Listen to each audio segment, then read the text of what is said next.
are so many phony things about this guy that it's really hard to know where to even start, with him trying to relate to every New Yorker who has ever known any kind of struggle. Really? Struggle? Do you know it?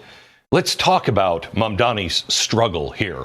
He was born in Uganda to a prominent academic father and a celebrated filmmaker mother. This guy grew up in a world of privilege. Most New Yorkers couldn't even dream of this kind of privilege. He wasn't scraping by in the Bronx. He spent part of his childhood in Cape Town, South Africa. Then, when he was 7, the family moved to New York, where his father became a professor at Columbia University. Mamdani went on to an elite private elementary school where the tuition is $66,000 a year. Elementary school.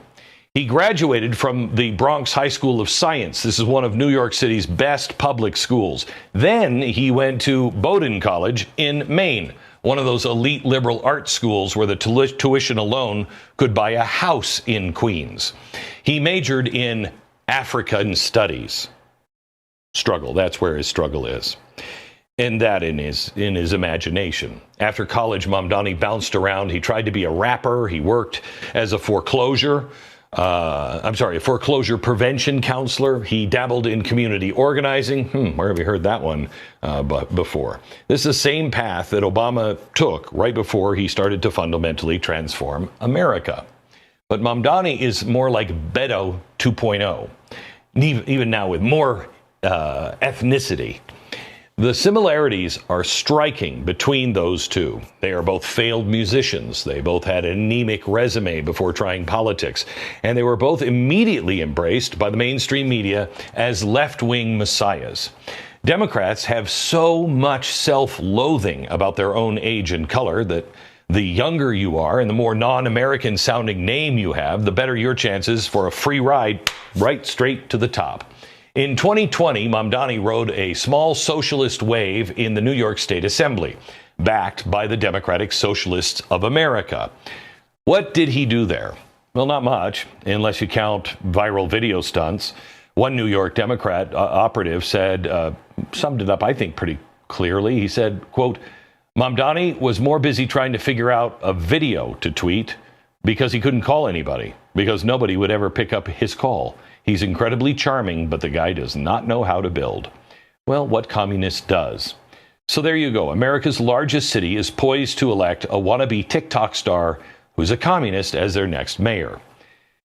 We're used to total phonies in politics. But that's not what makes Mamdani so dangerous. It is his ideology, which is the convergence of communism and Islamicism that I have been warning about for years. This guy is the face of that chalkboard, that he's had for so many years. He is, the Mr. Rogers style friendly socialism that just wants to create a beautiful government-run neighborhood for everyone. Listen. Socialism. Terrifying words. A lot of people are afraid of the word socialism, and a lot of people have misconceptions about what it means. I'm a democratic socialist, and what socialism means to me is a commitment to dignity, a state that provides whatever is necessary for its people to live a dignified life. Now, that's not what socialism means. I don't know if you remember, what was his name, Erdogan in Turkey. He said, Islam is Islam, always will be Islam. Democracy is the train that we're going to ride to our final destination, which was a caliphate, Islamic Sharia law caliphate. It's a train. To these people, it's a train. I'm democratic. I'm absolutely democratic. The same thing could be said. A socialist is a socialist. A communist is a communist. Democracy is the train that takes them to the final destination. And just like Erdogan was doing at the time, he was dismissing any extremist Islamicist points of view. We're not that. But at the same time, he'll tell people it's a train.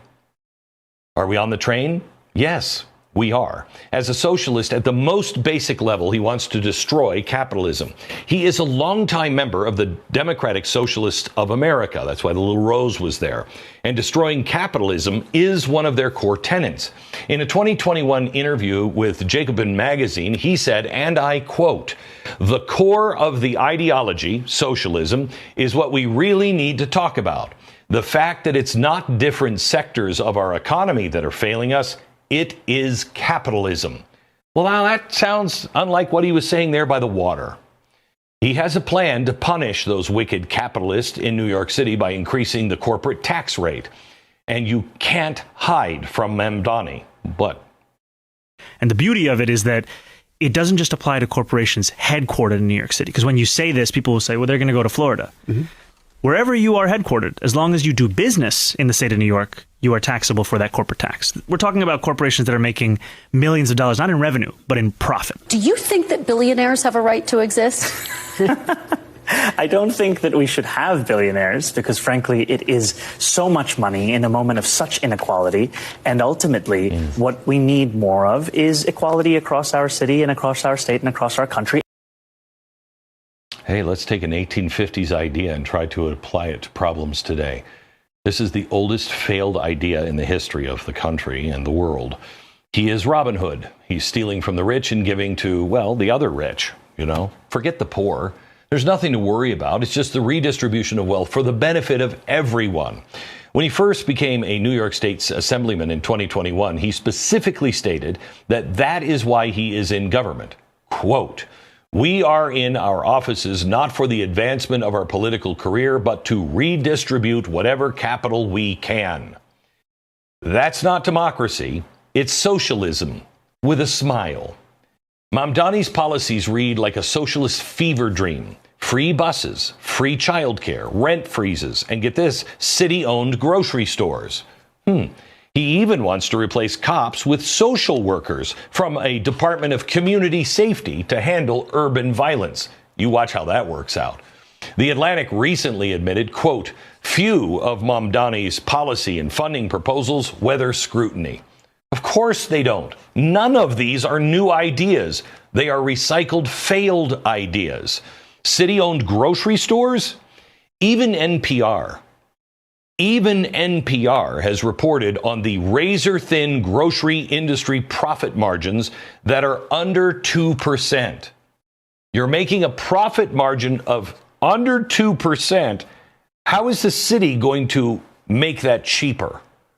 It is not greedy retailers making food so expensive for New Yorkers. That's not the problem. It has more to do with the nearly 9% sales tax and the fourth highest minimum wage in the nation at $16.50 an hour, which he, I think, wants to change to $30. He wants to jack up. That's his solution. Jack up the minimum wage to $30 by 2030, making everything even pricier. His rent freeze won't fix New York City's housing shortage either. New York's housing market is already one of the most regulated in the nation. You starting to see a problem? Zoning rules are so strict that 40% of Manhattan buildings are illegal to build today. Thousands of rent-stabilized units are currently sitting vacant because owners are not allowed to raise rents to cover the needed improvements. To pay for his $10 billion wish, Mamdani decides, well, he's going to just tax the wealthy. I don't think he's the first genius to come up with this scheme, but billionaires aren't idiots either. They will flee, just like they did in the 1970s when New York went nearly bankrupt. Mamdani's plan is the same as the Democratic Party's, just, well, honestly, as well as the swamp Republicans. More spending, more failure. Oh, and we're going to tax you if you do businesses. Guess who won't do business in your state? That will happen. So that's all of the social media friendly socialist garbage that he is saying. But you know that socialism is really just diet communism. Socialism is, I think it's according to Marx, is the transition step in between capitalism and communism. It's the train to communism. And there is growing evidence that Mamdani is now an actual communist. He just hasn't said it. In 2019, he mentioned that reading the work of Marxist revolutionary Franz Fanon in college helped shape him. In 2020, he posted, quote, this on X, them. So what kind of mayor does New York City need right now? Me. And his reply is a post from the official X account of the Communist Party of India, celebrating a 21-year-old party member who had just become the first mayor of an Indian city.